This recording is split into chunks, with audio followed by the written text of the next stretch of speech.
Welcome, everyone. I'm Frank Fear, and I thank you for choosing to spend time with me today.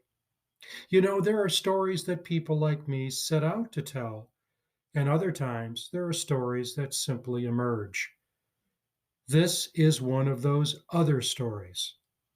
It started out by me wanting to tell a story about what I think are the formative years, 1966 through 1970, that helped transform West Virginia University football from a good program into what has become, in the years since, a national football program. It was to be what I call a dividing line program. That is, the line between what had been and what was to become. More than once, I experienced that in the schools with which I have been affiliated with over the years, not only at West Virginia, but also at Iowa State and Michigan State. At Iowa State, it was when Johnny Majors, then Earl Bruce consecutively, came to Ames. For Michigan State, it was when the Spartans entered the Big Ten and coaches Big E Munn, then Duffy Daugherty, elevated Michigan State into national prominence. So, too, I believe, is the story in Morgantown when Jim Carlin came to town in 1966 and brought Bobby Bowden with him as his offensive coordinator. Carlen left Morgantown for Lubbock, Texas, and Texas Tech 4 years later, but before he went, he changed the culture and established a solid foundation.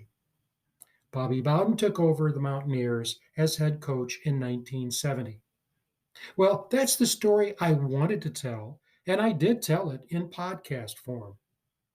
But in the process, something more important emerged. It emerged in my conversations with the players from back then. And that's the story you'll hear in this video. So, what is it about? Well, to answer it, I think some background is in order.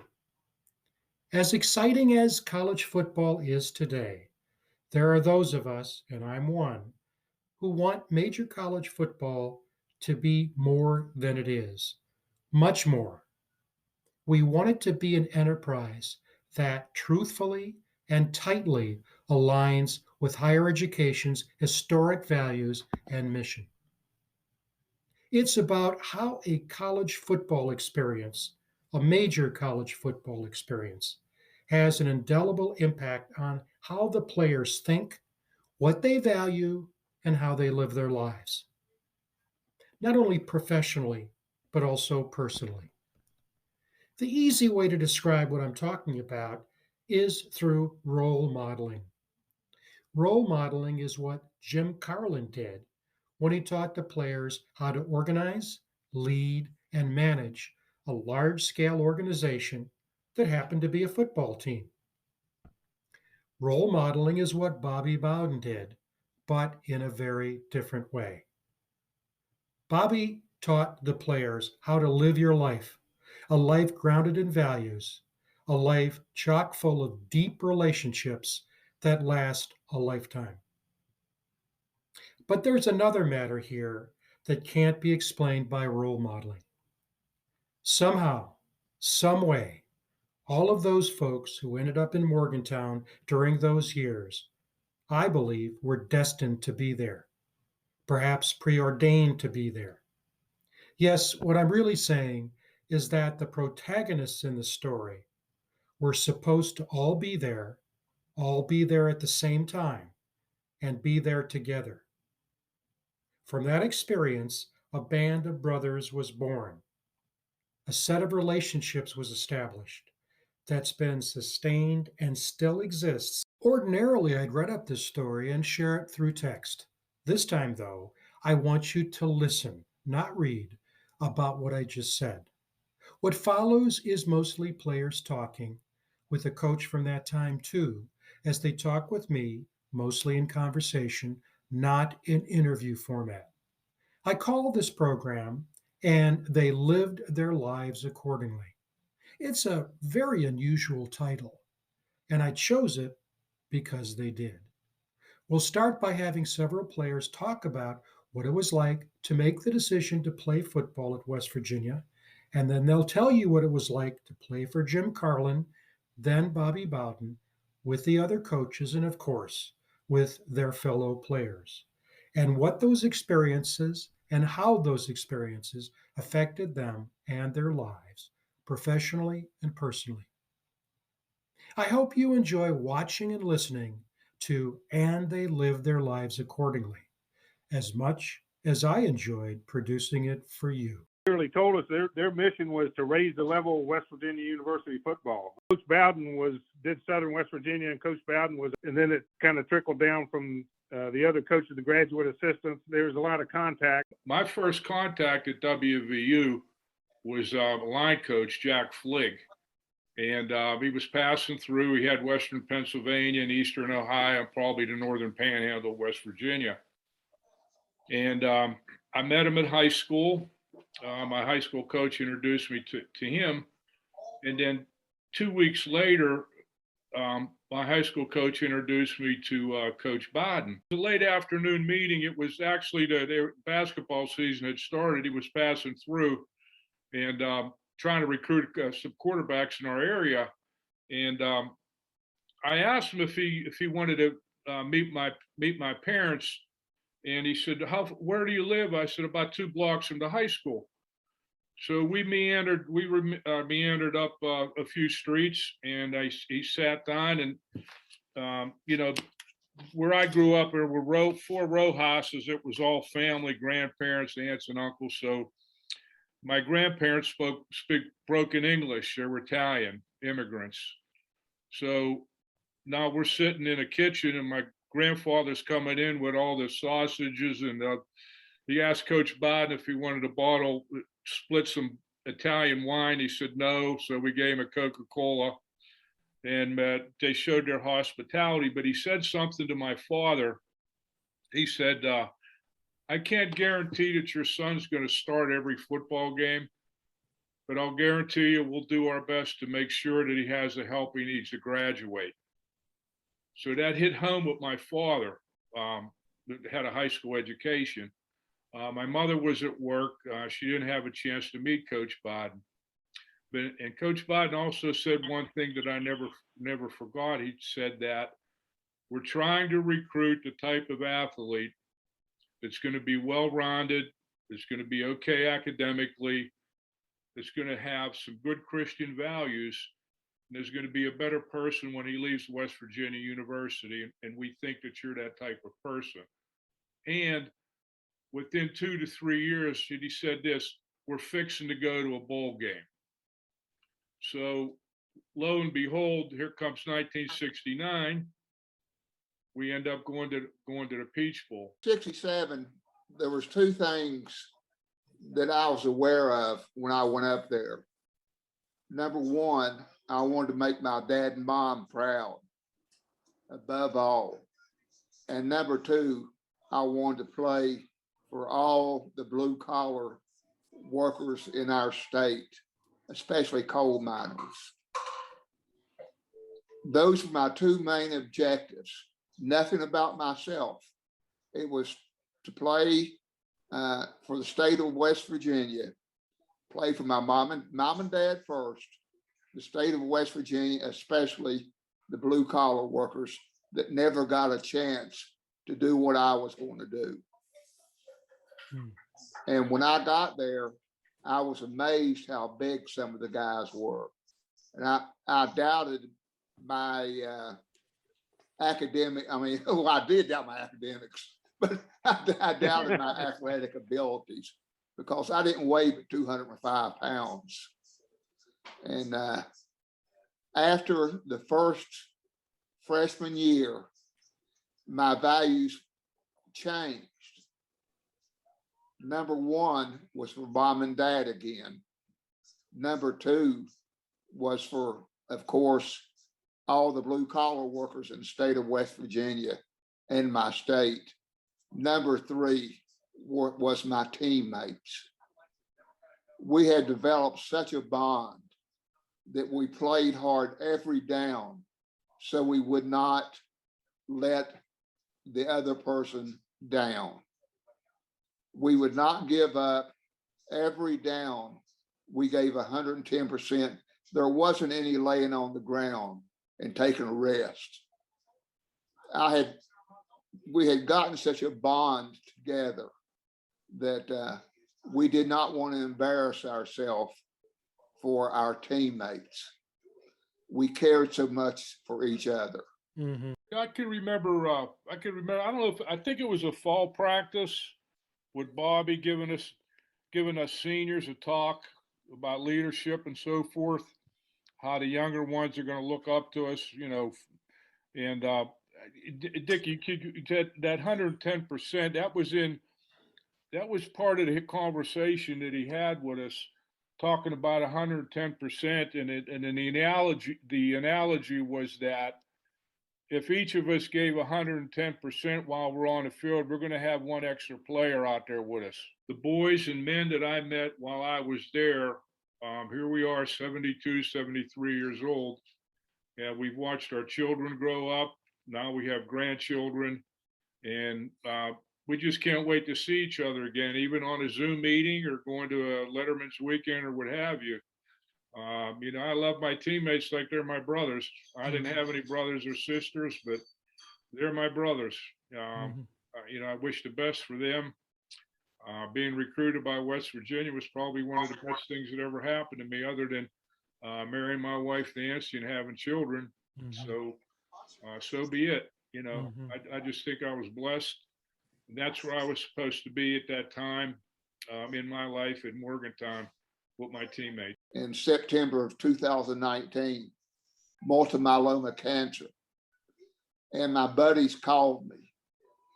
That meant quite a bit to me. And they wrote had a poster with all their names and a little message. You don't get that kind of response from people that don't care about you. And we have always stayed in contact with each other, especially in the last 15 or 20 years. No one can believe what we had together. And it wasn't a matter of the best talent. Yeah. We all came from the same background. Yeah. From, working families that knew what it meant to bond together and be a family. Mm-hmm. And yes, we were a family. We want athletes to excel on the field for the teams we cheer for. And we also hope that they're great people too off the field. Sometimes that happens, sometimes it doesn't. One of the things that struck me by interacting with so many of the folks, the players from back then, is that, and what I've read as well, you can say that with great honesty, not just a homer because I'm a mountaineer, but that does apply to those years. And what strikes me about this is I asked myself the question the other day as I was doing homework to get ready for tonight. Would all of this have happened if it hadn't been for Jim Carlin? Because what I understand, and let me know if this is true, Carlen came to Morgantown. He certainly had aspirations. As you well know, he resigned as head coach the day after the Peach Bowl win to go to Texas Tech. But he came to Morgantown with the idea that he was going to be, I'll use jargon here, a transformational leader. My understanding was he was pretty straight with the AD at the time, the athletic director, Brown, that he was not happy with West Virginia being in the Southern Conference. And my understanding, and you guys let me know if I'm right, there really wasn't a lot of push at that time outside of Carlin about getting out of the Southern Conference back in the mid 60s, but he pushed hard. Within a year or so it happened because he felt by going independent, he would be able to recruit better athletes and reposition West Virginia as a national football school. And you see, as the schedules went forward, the VMIs and the Davidsons weren't there, and they were replaced by the Boston colleges and the Indianas came on the schedule. And yet, you talked a lot about Bobby Bowden, and I knew as some of you may know, I helped Bobby with recruiting a bit when I was a student there as a graduate student, and he was flamboyant. And from what I've read, Coach Carlen was not very workmanlike. And what struck me too about from what I've heard is that he was very structured, very disciplined, had high expectations for the players.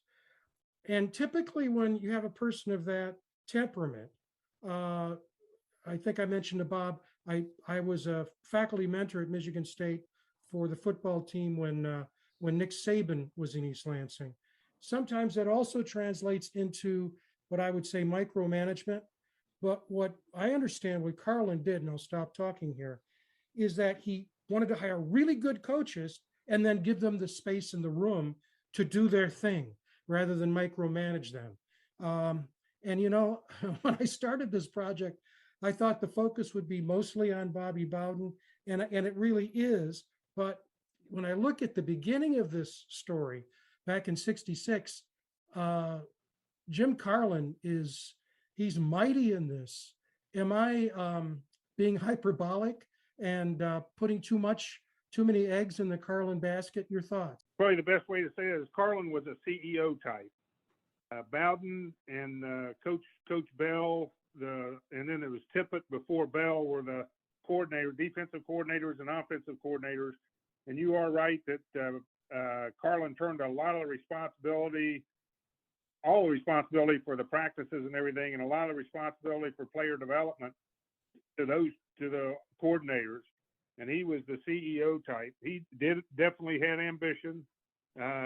He could clearly articulate objectives, and I think he ran he was a good CEO, and I think he laid out pretty good objectives for where he wanted West Virginia to go, and I think he had some excellent operations people and coordinators. And Bowden was an outstanding offensive coordinator.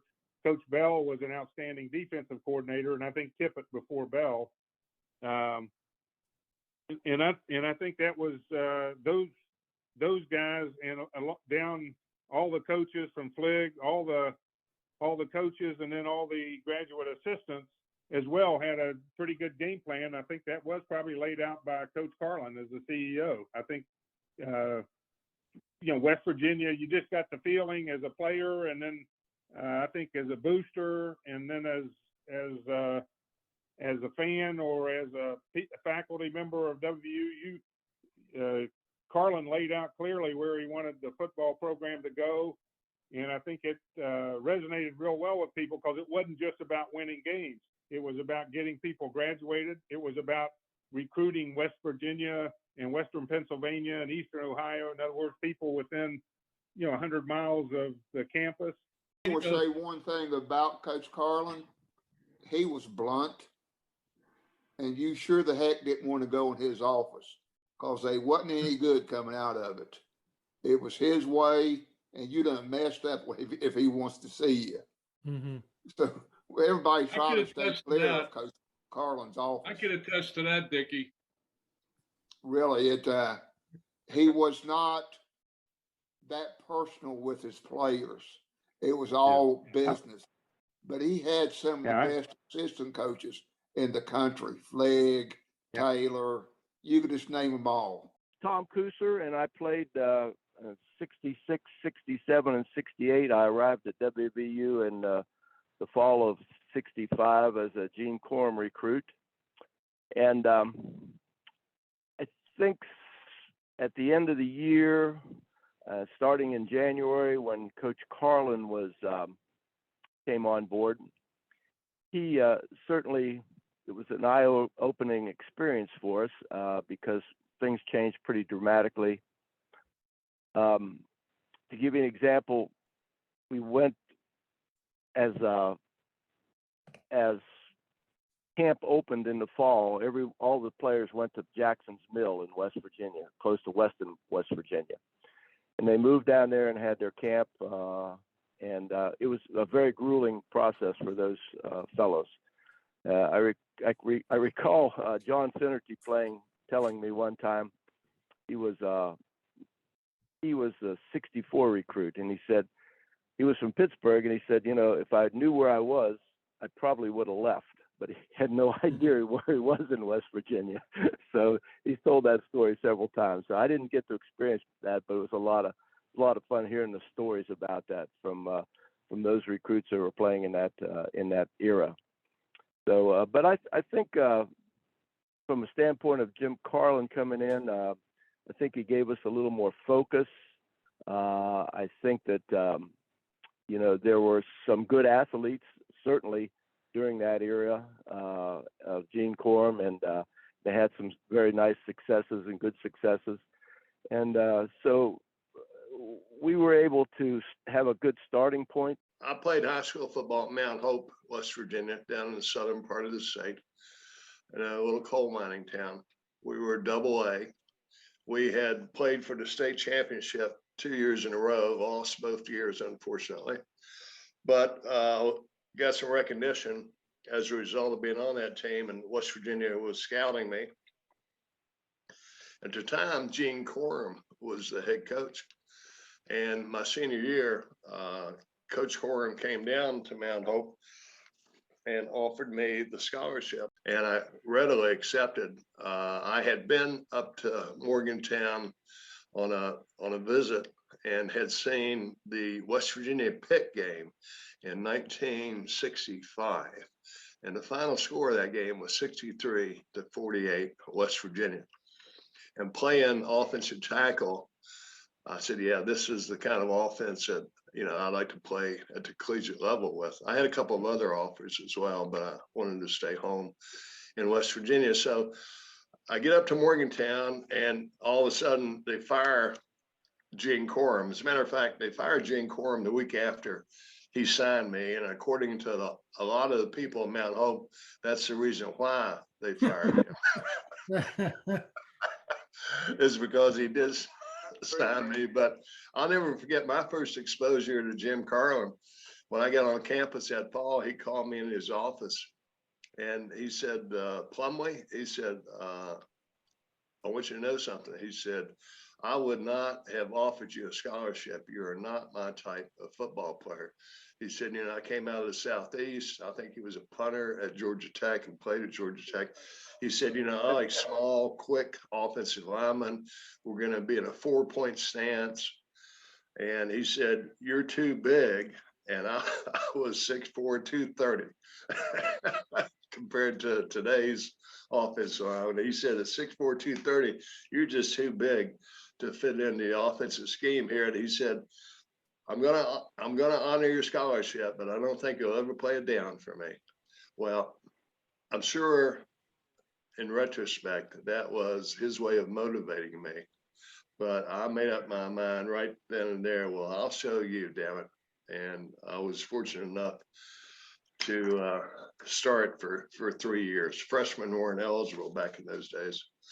But yeah, that was my first exposure to Jim Carlin. Coach Carlen would send me down to Mount Hope to check on you, and he was concerned about your weight. If he didn't like you, he wouldn't get on you. That's true. Great being a part of that and being with coaches and being like with a leader like Coach Carlin. He looked at the whole picture and did all the things that he had to do to try to put us into another level of football and recognition across the country. Like we talked earlier, he even was instrumental in some ways, talking to the governor about getting better road systems in West Virginia so that he could recruit and build up our program. And of course, he got us out of the Southern Conference, and he started a football program that had an exciting offense. He had so much confidence in himself that he thought the best way that he could be remembered as a good coach is to make these changes and also hire coaches that were at a top level in their sport. And like Bobby Bowden is the offensive coordinator, and some of the coaches on defense all went on to become coaches at other major colleges, and Dell Evans was one of the top high school coaches in the state of Georgia. Coach Carlen was important to me because I eventually married my wife, who was his babysitter, and I stayed in contact with Coach Carlen all through his career at Texas Tech. He invited us to even come there and at South Carolina, and even after he retired at Hilton Head. And we did invite him back for a couple of reunions. He came back with our first reunion, and I think I told you it was at the Holiday Inn, and I told you about one player in particular that didn't want to come because he didn't want to see Coach Carlen, because Coach Carlen worked him too hard because he was overweight, didn't meet the weight standard, and he had to run in the morning, and he had to do this early morning a lot. And I talked him into coming, and after he met and talked to Coach Carlen, they went off, and they were the first ones to bump heads, as I told you. And they went off, and they talked for 15 to 20 minutes, and they came back, and the next day, that was Norman Hill. Norman called me and said, you know, Ken, I was harboring things against this guy, but he was a big influence on my whole life. And Coach Carlen was a big influence on my whole life. And being with these players, we still get together. When they come to town, we get together and tell some of the same stories from 50 years ago. And we still laugh and do things. It's still a unified group of people. It's great being part of that. And it was great seeing West Virginia develop. And I think it was a turning point in West Virginia football because a lot of the athletes, it became a faster brand of football. We started playing better competition and competing, and people wanted to come to West Virginia. Coach Carlen always wanted to pick the best from West Virginia first, and then fill it in with the regional states, because we had an All-American from Tennessee, we had players from Georgia, we had a lot of players from Ohio, Pennsylvania, and New Jersey, and he melted it all together as a leader. And you could tell that he was the real leader of the whole group and the disciplinarian. And like I said before, he was in touch with all the professors too that we had in college, and they would report back to him. And he made sure that we got our degrees, and he was proud of everybody getting a degree and preparing for the life after football when they left West Virginia. And he would even have these professors report back to him.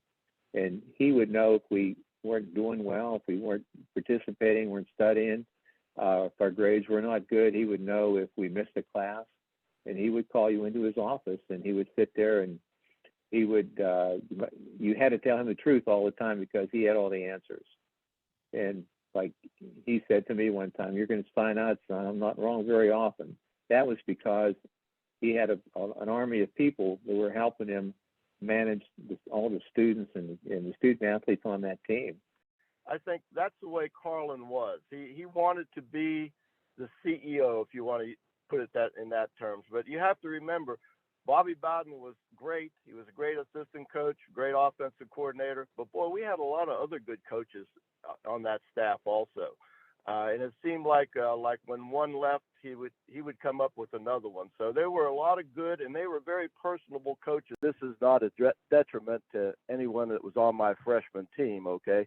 But I think they had like 35 guys come in there, and we ended up graduating 13. Okay, so that just goes to show you a lot of guys were in and out of the program, and I think the stability that was created during those building years of 66, 67, 68, and then on into the 70s was pretty phenomenal. Even though they had a lot of good players back then too. I think you can't dismiss that. And the one thing that's always bothered me a little bit is that, for some reason we have the idea that Mountaineer football started in 1980. The players spent a lot of time, devoted a lot of time talking about Coach Jim Carlin. Carlin as coach, Carlin as human being, his approach, his philosophy, his values. We now need to turn to do the same thing with Coach Bobby Bowden. And one of the themes that will come through clearly is that Coach Bowden had a tremendous impact on the players, not only during their years in Morgantown, but for a number of the players, it was a lifelong relationship with Coach Bowden. And we thought a good place to start uh, would be Coach's acceptance speech, the press conference, when he met with the press after he was offered the job and he accepted it, because it was so telling of who he is as a human being and what was to come at Morgantown, and of course, then later at Florida State. And one of the first questions that was asked, or he addressed it because he had heard the question multiple times, is, what changes are you going to make? And I don't know how many times I've worked with people who become new CEOs and new presidents or whatever, and it's all about change. We're going to change things. And his was just diametrically opposite. We've had success. We have a program, and my job is to make sure we continue on the track we're on. And then he ended it by talking about not only did he want to recruit good athletes and have good athletes on the team, but he wanted those students to be successful academically. And then he closed it by saying, living a good life, and he talked about spiritual development. Now, the first question I was asked when I was appointed head football coach here was, how much is the program going to change? Well, my answer then is not going to change at all. You don't change something good. You don't change a winner. So my answer is still, it's not going to change at all. The personality of the people carrying it out might change, but the program will stay the same. Jim left this program on a real sound foundation, and I intend to keep it the same. I hope that every boy we sign at West Virginia University will eventually graduate. And I hope that through these gentlemen up here today, that these boys we turn out will be not only better physically and mentally, but also spiritually. And there are a lot of folks I've known in life, you would say, well, that's hokey, but not him. I mean, he was speaking who he was, and he was conveying what he meant. And it was, it was, even though it was only a minute long or so, it's a keeper, especially now that he's gone, because that's who he was. No, they were, and that was real important. And I think that Coach Carlen was the first one, and Coach Bowden and the coaches, to have us go to study halls to make sure that we would get our, no matter if you were the first teamer or you were not playing, you were going to study halls to get your grades so that you could get that education. And also from a spiritual standpoint, as most people know, we all had to go to church together on Sunday, and it was always a different denomination. And Coach Carlen would tell you, he said, I don't care what denomination you are or not. If you're Catholic, and we're going to go to a Baptist church, and if you feel like you still want to go to the Catholic church later that day, feel free to do that. But we're going to go, and we would march into these churches, and they would save the first so many rows, whatever it took, 8, 10 rows. We would go there and march in, and we would sit there, and the whole atmosphere was like that. You never heard any vulgar language in the locker room. The coaches were not allowed to chew any tobacco. Like back then, it was like a thing for coaches to chew tobacco, and even people in the training room, he had bubble gum around. It might sound corny, but they were allowed to chew bubble gum, but they weren't allowed to chew tobacco. So it was kind of a moral switch. Coach Carlin was even called morality, I hate to say this, morality fats. And he wasn't really fat, but they would, the outside would say that because he was trying to help mold everybody. And of course, everybody has faults and everybody makes mistakes in life, but it was a good path to be on spiritually with a team, when a lot of times today you seem, if you're not one of the best players, you're not really thought of very much, and you're kind of put on a shelf, and they don't care if you flunk out or what happens to you. but Yeah. it wasn't like that at West Virginia. I think that era really turned football around. It was a team of a fast offense, like you said, with Mike Sherwood coming on board. We adapted and changed. We changed our offenses all the time. We competed with the best schools that had players that were maybe bigger, stronger than us, maybe even faster than us. But we competed because of our conditioning program, our discipline, and our quality of coaching that we had, and the pride for West Virginia University that we had. There are a lot of ways in which you can describe leadership, and I think these days in particular, maybe the prevailing interpretation is power. Leaders are those who secure and retain power and exercise it toward achieving the ends they want. And other people will say, well, leadership really is about followership. You can't lead unless there are people who want to follow you. There's another school, many schools, but there's another school that would say a true measure of a leader is not just what the person does, not just what the person says, but what happens to those who are in the same environment, days, months, weeks, even decades after. The influence, the role modeling, the choice making that are made by others. And so one of the things that's been a takeaway for me with talking with folks like you and all the others, every single person I've talked with, is how that time had such influence on you in terms of your individual, spiritual, social development. And it helps me explain why there's such togetherness 5 decades later. It would make sense. I know I've been involved in circumstances where I would say that was a time in my life where I really felt I was developing, and it was a result of being with other people that influenced me, not just people in positions, but peers. Why it was so successful. I think it was successful because it was kind of a good cop, bad cop approach. Yeah. Carlen was always the bad cop, and Coach Bowden was a good cop. Bobby, to me, was a father figure, and he literally, and Phil, I don't know, you probably remember this about me. When I was 14 and a half years old, I lost my entire family through three totally unrelated incidents. And I had a brother that was killed in Vietnam. My dad died of a heart attack, and my mom caught pneumonia and died about 6 weeks after that, all the summer of my 14th year.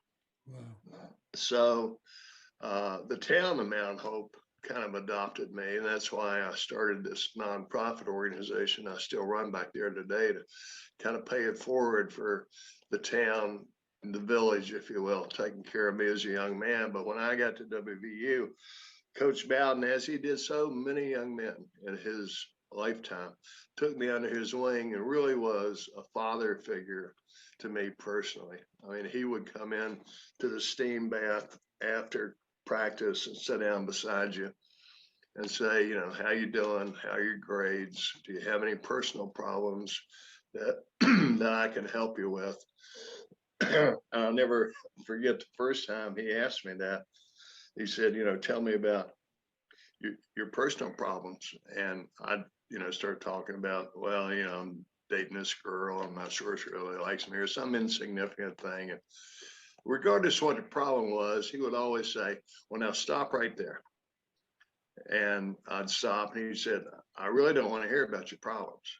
I said, well, Coach, you just asked me to tell you about my problems. He said, well, I do want to hear a little bit about your problems, but I want to hear more about what your solution to that problem is going to be. And we started a discussion about the solution to that. But I was very, very close to the man as a result of that. I mean, I heard him speak at a fellowship of Christian athletes dinner one time. If I recall correctly, 76% of the athletes that he coached and his coaching career came from single parent families. So he was a dad to thousands and thousands of young men. And he certainly, and he was very active in the Fellowship of Christian Athletes. His philosophy was much like Vince Lombardi's: faith, family, and football, and in that order. And I just had so much respect for the guy and the way he would approach you, not only as a football player for him, but as a person that he deeply cared about, both from a spiritual perspective as to where you were going to end up in the afterlife, as much as, your success, here on earth. And that concern didn't stop when you went on, graduated, and went out in the world. He, followed you wherever you were, and how he did this, I will never know. When he walked into our 50th reunion in 2019, Frank, he knew the first names of just about all 37 guys that attended. A lot of them, he knew our first name and our last name. And I'd say 90% of them, he knew the hometowns that we were from. Now, this is after coaching at Florida State for 37 years. Of course, Coach Bowden was the head offensive coach. And I played, when I went up as a freshman, I played middle linebacker and fullback, and then they moved me to offensive guard. But Bowden and I became really close whenever, as time went on. He just took a liking to me, and vice versa. He was the same guy I met 50 years ago as he was the day he died, and time will change you, but it never changed Bobby Bowden. He coached me for 3 years, and I tell you what, because when I was a sophomore and a junior, he was my position coach, and then he was the head coach. And I tell you, it was just wonderful playing for him, because I can tell you he taught me so much, and was always so patient and understanding. And I can't ever remember a time when he really got angry with me, even when I did stupid things, and he was a wonderful guy to play for. I'll tell you, he was. I always thought one of his great strengths, I watch these coaches today, and they're there on the sideline, and they've got these cards with 50 plays and 20 different colors on them, and all of this stuff, all the analytics and everything. And he was a guy that coached from his gut. He knew what he wanted to do, and he wasn't afraid to do any of it at any time. And I think that's what made him such a good coach, is because you really couldn't pin him down. I would not have had any of the success that I had in my professional career if it were not for that man and the values that he helped instill in me when I played there. Not only him, but also Coach Callicutt and my offensive line coach, Coach Fligg, and the entire coaching staff at WVU, because they cared about you more than just being a cog in the football wheel. They cared for you as an individual and as a person. And I think that's what the magic formula that you're referring to, that Frank, I think that ties into it, because it fed the flames of the band of brothers, the coaching staff, and the trainers. They really helped. They were the glue that held the whole thing together, and that helped us initiate that bond of brotherhood that still exists today. Coach Bowden sent me this letter, August the 6th, 2015. Okay, now this is 46 years after I played for the man. Okay, 46 years after I played for him, he found out, and how he found out, I will never know, but I was stricken with esophageal cancer. and I was going through radiation and chemo, and I was going to have my esophagus removed. And this was back in August 2015. So, one day after coming home from chemo treatment, I get this letter in the mail from Coach Bowden. And it says, Mickey, I just got word that you are very sick, and it concerned me. Ann and I will be praying for your recovery. You are always a fighter. I know you will fight this problem with all that you have. And then he went on to say, I got up to WVU homecoming last season when Ann and I were marshals in the homecoming parade. They have selected me to the WVU Hall of Fame, and I wish you could be there for that ceremony. You remain one of my favorites, quote unquote.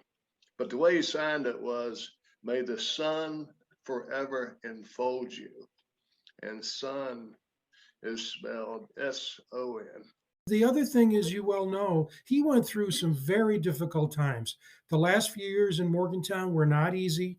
And the end of his full-time coaching job at Florida State was not easy, to the point that after he left as head coach, he stayed away from the program for a few years to give it space. But you're right. It's just I want to use the word admirable. That doesn't go far enough. Just an extraordinary human being who, maybe Danny, who happened to be a football coach, with all the pressure that he experienced, for him to take that attitude and keep it and sustain it. Extraordinary is the only word I can think of. Frank, I have to agree with you. Men make men, jobs don't. And first of all, and Frank, you know this, how are you successful? You put earplugs in. You don't listen to people tell you how you're going to fail. And he had a mission, and his mission was God sent, and he lived it. And you know what? He wasn't looking for glory. He was preaching in God's way that he sent him to preach. And you know what? He treated everybody the same. There was no difference there was no color. It's not black, white, green, or yellow. You're a soul, and he preached to the soul that was in the soldier. And he created those soldiers because they respected him. And all the coaches did too. And you're exactly right. Whenever after the bowl game, whenever we played Florida State, and Bobby and I were really close, and he said, Danny, I got to tell you something. He said, you know what? I didn't want to leave West Virginia, and they made me leave. And I wanted one more year at Florida State, and they made me leave. And you know what? It's whenever you have a mission, it's your mission. It's not the world's mission. So nobody will know the price you pay to grow up. And you know what? The hardest thing for anyone is to accept why. But you know what? You'll never know that reason until you pay the price. And he was willing to pay that. And the glory that guy showed was every time he opened his mouth, it was to glorify someone else and not himself. Well, that theme permeated, talk about leadership. That theme permeated the team. I mean, it's been written multiple times. It's been said that one of the things that separated that era of Mountaineers, I'm not saying it doesn't apply today or at other times. I'm just focusing on that period of the late 60s, early 70s, was that, that phrase that's sometimes not believable, and that is all for one, and that's the way it was. And it starts from the top. If you have a leader who Amen. believes that, he did a great job of recruiting players, men that he knew were aligned with that way of thinking. I mean, that, your story has been told to me by multiple people, not knowing that other people had told me, but there is something about someone like yourself, Danny, who probably never intended to play at West Virginia, maybe never even intended to play major college football, comes in as a walk-on, does what needs to be done, is awarded a scholarship, and then makes first line contributions, and you did that. It was all for the people of Parsons. They always followed me in high school and basketball and football. And whenever there was another teammate that we wanted to go to the same school, and my dad said, "No, you're going to West Virginia. You're going to walk on because you get one shot. When it's over, it's over." And I did. College football has changed so much, and it's not always changed for the better. With so much money in it, so much this and that, and it's what you experienced, you individually, collectively back there, from my perspective, is so well aligned with what college athletics is supposed to be about. And to see it lived, embodied, a lived experience that affects people's lives. No, it's the truth, because we probably have had maybe 3 reunions, and there were some people that we brought back that haven't been back to West Virginia for 25 or 30 years, and now they're coming back on a regular basis. And the last time Coach Carlen was here, the last time he was here, we had a reunion, and there was a lot of players came back, and he was mobbed by a lot of players. And Coach Bowden came back with him. I think the last time Coach Bowden was here, the time before when Coach Carlen came by himself. He didn't want to be your friend. He didn't want to hang out with you and stuff, but he wanted to have an influence on you, and he really did.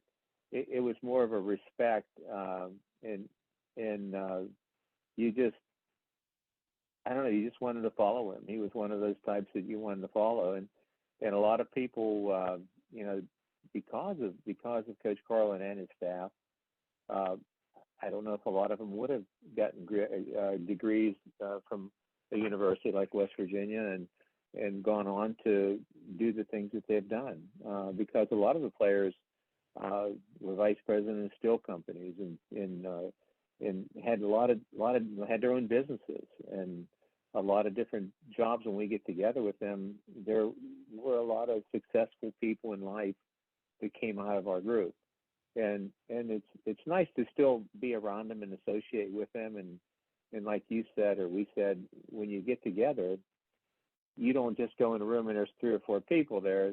There's as many that are still living. There's not everybody coming back, but they come back from as far as Phoenix, Arizona. Bob Zambo, one of our players, he came in from Phoenix, and there's people from Florida that come on a regular basis, and we look forward to that. We used to get together twice a year for the spring game and also for the fall game, but now COVID had an effect on that. But it's still people that like each other, and I still talk to the people on the phone. And when my wife passed away this June, in the audience there were some players, and there were a lot of them called me back and sent cards because they knew her also. And so it's family, your family, and there was a family atmosphere, and Coach Carlen wasn't your buddy to go run around with, but he was there for a purpose. He was there for a purpose to mold you, not only as a good player, but as a good citizen. And I think he got that goal accomplished. So refreshing about the story, Ken, is that there's always the sort of the knee jerk that there's one way to get to the goal, that if you want to be successful, this is what you have to do. And Carlen and Bowden had different personalities, different approaches. Bobby was highly relational, and Jim Carlin was not. And yet, the other thing I would mention is that doesn't really matter. The values were consistent. That's what really matters. And so when people use the phrase values-based, others will say, well, what does that mean? Because we get so caught up in the proclivities of personality and style. The question is, what are their values and are they living their values consistently? And those two did, even though they were stylistically very, very different. And it was grounded in a respect for each other. And that's extremely important. I think there's so many lessons here, sort of Harvard Business School lessons about essentially how to have a successful company and to go about a business where you recruit good employees, so to speak, and then function in a way that will enhance morale, contribute to productivity, and lead to successful outcomes. I mean, and who would have thought that all these lessons could come from a football team? Because we ordinarily don't think that at all. Love each other, and people may think that's kind of trite, but it's really true. If you really care about everybody on that team, I think you're going to perform better. And it's like your brothers. You know, you're going to help your brothers out. You're going to go out and you're going to go that extra mile, like you said, go 110%, because you're going to work harder on your studies so that you can play, so you can not have grades that you can not be on the team because of your grades or something. You're going to work harder because you want to do it for not only yourself, but you want to do it for everybody. So the question is whether or not we can expand the notion of what it means to have a successful football program. I think without declaring it as so, Carlen and Bowden had that at West Virginia. When you think about a multi-dimensional way of thinking about success of a football program, and then the impact beyond rhetoric, the impact that it has on the players, what they learned, what they felt, how they comport themselves, how they live their lives personally and professionally, it works. And we say those words, but my fear is that we do relatively little to actually instill it, embody it, make it more possible. But what happened back in Morgantown during those years, starting in '66, through the clear foundation that was laid back there. And the one thing it's the common thread is that, we are still all friends. We are still all good teammates, and we still respect one another. I have told a lot of people over the years, I said, I was very fortunate to play with a lot of really good players. I said, but just as importantly, they were all really good people. And they were, I mean, I truly did. I can think of very few people on any of those teams that I didn't like, and they were unselfish guys. They were guys that were willing to do whatever they had to do to win. And as you said, Frank, that talking about what Coach Bowden ended his talk with, people graduating, there were very few guys that never graduated. Everybody graduated. And I always told people I felt very fortunate to play with a lot of really great guys. Coaches knew exactly the kinds of players, men, that they were recruiting. It just, the word character comes to mind. If someone said to me, Frank, what's one word that would describe your experience talking with numerous players from that era, I would say character. They all have character. That's, that may seem overreach, but, how many times can you say that to a group of people that you say, boy, these people have character? And, I'm hearing that from you. And that's why Coach Bowden used you in his speeches. Amen. I read the eulogy that Bob Zitelli wrote for Pete Wood. And it's difficult, I think, for any mountaineer to read that eulogy without tears coming to their eyes. I mean, it takes a man of character to write Amen. what he wrote about Pete Frank. Wood. You're exactly right. it's character. Pete Wood played for Bluefield High School in southern West Virginia from the years 1965 to 1967. He was a member of two state championship teams in 1965 and 67. He graduated in 1968. That year, he was named to the National Parade All America team. He continued his football career as a running back at West Virginia, and he played for Jim Carlin and Bobby Bowden during the years 1969 to 1971. Pete passed away in 2014. At the time of his death, Pete was a health and safety manager at Chrysler Corporation. What I'm about to read is excerpts of a eulogy written by teammate Bob Zatelli that was read at Pete's funeral. Many of us live in different parts of the United States, and we are unable to physically be here today. But rest assured, at this moment in time, we are all stopping what we are doing to join you and Pete in spirit. We offer this prayer as a show of solidarity. Most of us met Pete in 1968. We were 17, 18, maybe 19, students, athletes in Morgantown, West Virginia. There was one thing, however, that all of us can say about Pete. Anyone who ever met him always walked away saying, wow, what a great guy. He wasn't a big talker. He wasn't a flashy guy, but he was a terrific roommate and player, someone that you could rally around and just know he would be able to get things done. To us, he was a man of great character and dependability. He had wonderful qualities: dedication, faith, integrity, loyalty, perseverance, strength, and truthfulness. And if you hadn't seen Pete for a while, he would come up to you and make you feel as though you're the most important person in the world. We love you and miss you, Pete, but know that we will be together again. That's because true friends are like stars in the heavens. Every time you look up, you know they will be there. Until we meet again. But the one thing we all had in common, number one, we all came from poor families.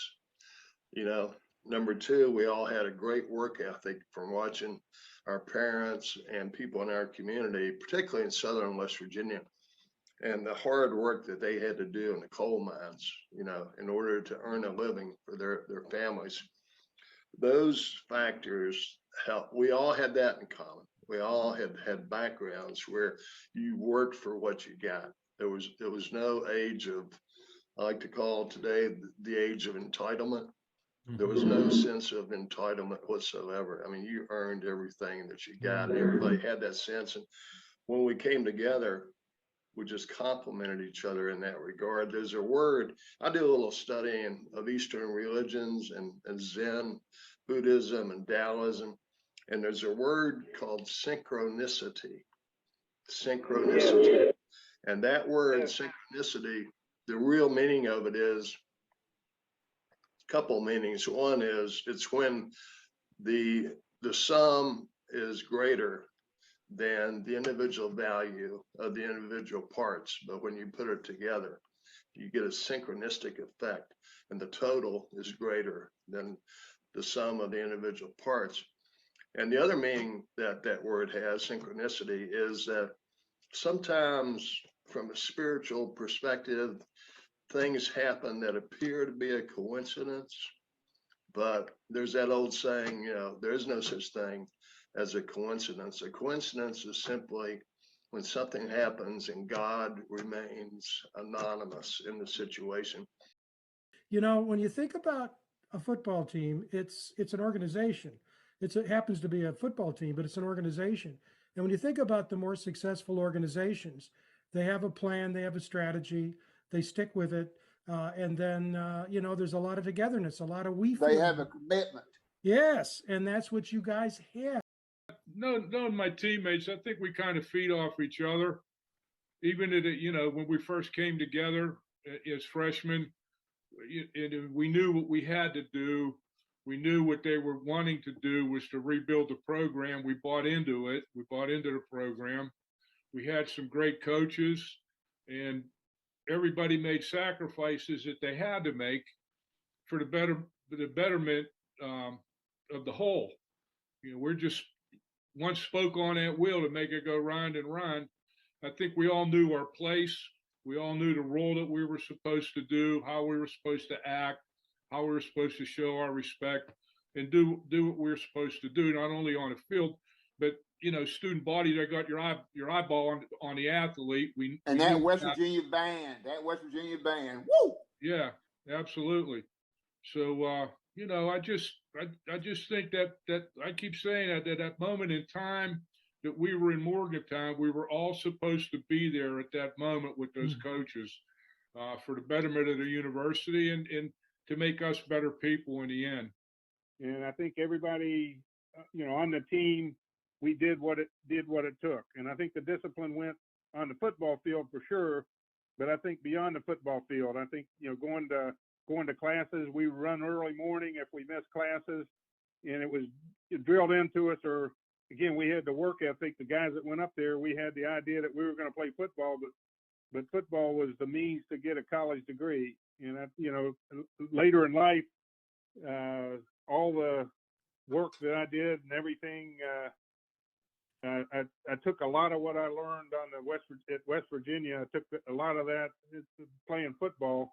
And one of the things I'm most proud of is I, played football, met my wife for 53 years, had 2 kids, and got a college degree in 4 years. But it gave me a work ethic that I used for 40 years in business, and it's played out well there too. West Virginia University gave all of us an opportunity to get a great education. The values that we learned from our coaches carried into our lives through our families and our work, our relationships with other people, and appreciate everything that came our way through a lot of hard work and dedication and sacrifice. You can't be a champion if you don't love the guys you're playing with. You've got to be concerned about them. You have to become part of their life while you're a ball player. They loved each other. They still love each other.